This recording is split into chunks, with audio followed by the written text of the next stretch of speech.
क्या है mother Teresa का सच? जी हाँ, आज हम एक ऐसी शख्सियत के बारे में जानेंगे। आखिरकार क्या है मदर टेरेसा का सच? नमस्कार दोस्तों, वार्ता चैनल में मैं शालीमार जायसवाल आपका स्वागत करती हूँ।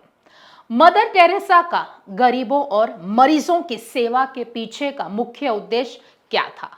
क्या आप जानते हैं?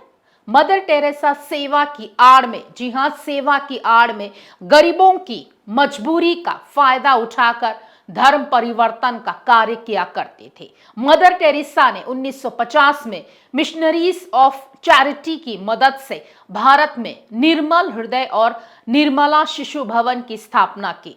यह सभी जानते हैं कि मदर टेरेसा सेवा के नाम पर धर्मांतरण का कार्य करती थी और बड़े सलीके से उन्होंने अपनी मार्केटिंग भी की, जिससे लोगों को यह लगे कि गरीबों की वह सबसे बड़ी हमदर्द है। इसका परिणाम यह निकला कि विश्व स्तर पर, जी हां, विश्व स्तर पर उनकी बढ़िया छवि बन गई, जिससे न केवल अक्रूर धन की उन पर वर्षा हुई, बल्कि नोबेल शांति पुरस्कार से भी उन्हें सम्मानित किया गया। इसका दूरगामी प्रभाव यह हुआ कि सभी समाज के लोग उनके धर्मांतरण के असली उद्देश्य की अनदेखी कर उन्हें संत मानने लग गए थे। क्या आपके जहन में कोई सवाल नहीं उठता है कि बच्चों से खासा लगाव रखने वाली मदर टेरेसा ने कभी स्कूल, कॉलेज या अस्पताल की स्थापना क्यों नहीं की? शायद इसीलिए क्योंकि, जी हां, शायद इसीलिए क्योंकि उनका मकसद सेवा नहीं बल्कि धर्मांतरण था। मदर टेरेसा के बारे में संघ विचारक गौतम खट्टर, जी हां, मदर टेरेसा के बारे में संघ विचारक गौतम खट्टर जो विचार व्यक्त किए हैं वहां सुनने और जानने योग्य है। मदर टेरेसा, इस देश में किसी भी नौजवान को दिखाइए ये कौन है। देश का 90% हिंदू नौजवान, चाहे बेटी हो, चाहे बेटा हो, चाहे बूढ़ी हो, चाहे जवान हो, वो बता देगा कि शी इज मदर टेरेसा। इस देश के किसी विश्वविद्यालय में जाइए, किसी महाविद्यालय में जाइए, किसी संस्थान में जाइए, किसी रिसर्च इंस्टीट्यूट में जाइए, कहीं भी जाइए, सरकारी हो, गैर सरकारी हो, प्राइवेट हो, गवर्नमेंट हो, सब जगह मदर टेरेसा दीवारों पर टंगी है। सब उसको जानते हैं, लेकिन इस देश के नौजवान को दिखाइए अहिल्याबाई होलकर, नहीं जानता। इस देश के लिए आदर्श अहिल्याबाई होलकर है या डायन मदर टेरेसा है? अहिल्याबाई होलकर, जिसने मंदिरों का निर्माण किया, उत्तर से लेकर के दक्षिण तक, पूर्व से लेकर के पश्चिम तक, पूरा जीवन तोड़े गए मंदिरों को बनाती रही। आज हिंदू समाज के लिए वो गौण हो गई है, मुख्य नहीं है। आज हिंदू समाज किसको मानता है? Mother Teresa, symbol of humanity. लेकिन मदर टेरेसा का आप सच जानते हैं?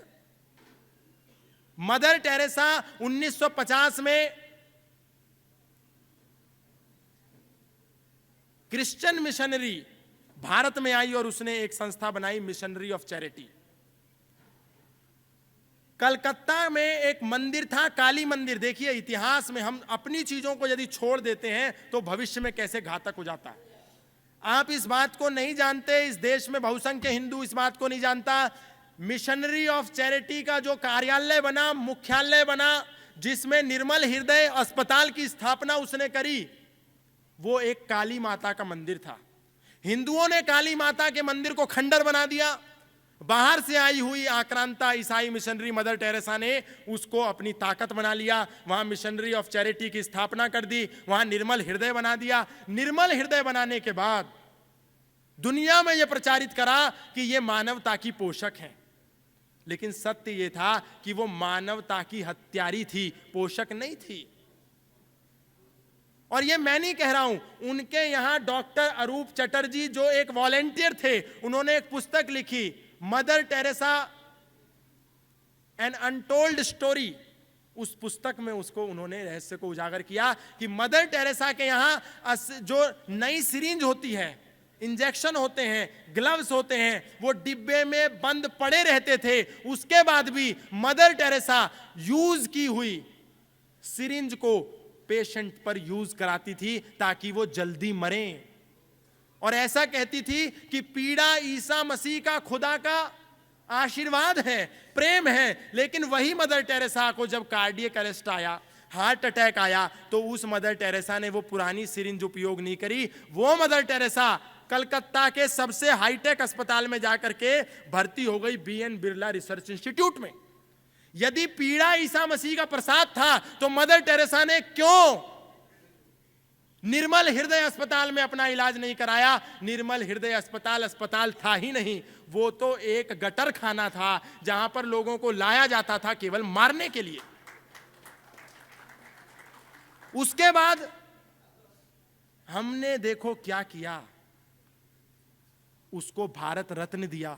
आज इस देश को आजाद हुए 80 बरस होने जा रहे हैं, इस देश में किसी संत को भारत रत्न नहीं मिला, लेकिन एक ईसाई मिशनरी को मिला जिसने हिंदुओं को कन्वर्ट किया। वो लोगों को बचाती नहीं थी, केवल बाइबल देती थी, और जब मर जाता था आदमी, मरने की कगार पर होता था, तो निर्देश था कि उसके सिर पर हाथ रख करके उसको बैप्टाइज किया जाए, यानी कि उसको ईसाई बनाया जाए। ईसाई बना करके उसको मार देते थे।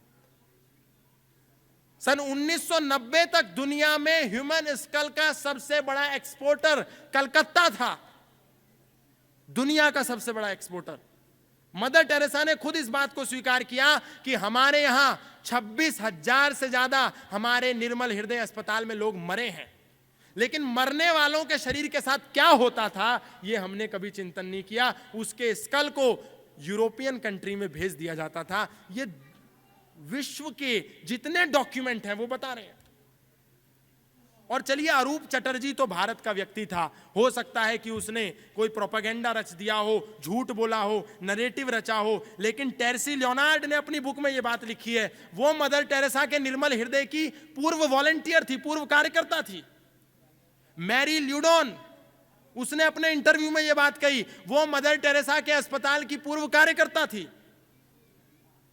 डॉक्टर रिचर्ड डीन, जो इंग्लैंड से सेवा करने के लिए आए थे, जब उन्होंने देखा कि मदर टेरेसा को नोबेल प्राइज मिला, तो नोबेल प्राइज मिलने के अगले ही साल वो सेवा का भाव लेकर के मदर टेरेसा के अस्पताल में आए, और वहां आकर के जो उन्होंने हालत देखी, उन्होंने कहा कि मदर टेरेसा तो कुछ भी जीरो से भी नीचे है, यहां तो हिंदुओं मंदिर ही इतनी सेवा करते हैं निस्वार्थ भाव से, असली नोबेल प्राइज के हकदार तो ये हैं।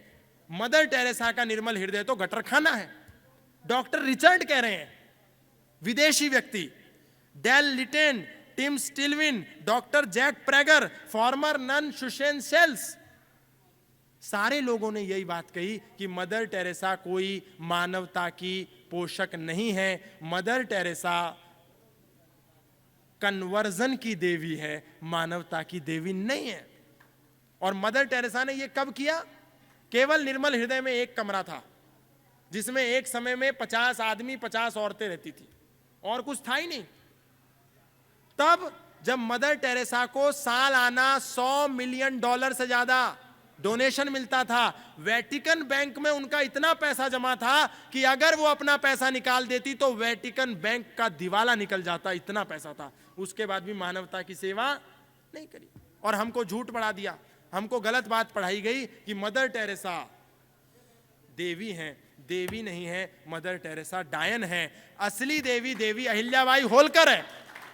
सत्य बोलना पड़ेगा, नहीं अगर सत्य बोलेंगे तो ये सिलसिला यूं ही चलता रहेगा, चलता रहेगा, चलता रहेगा, बात खत्म हो जाएगी।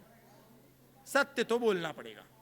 खास खबरों के लिए देखते रहिए वार्ता चैनल।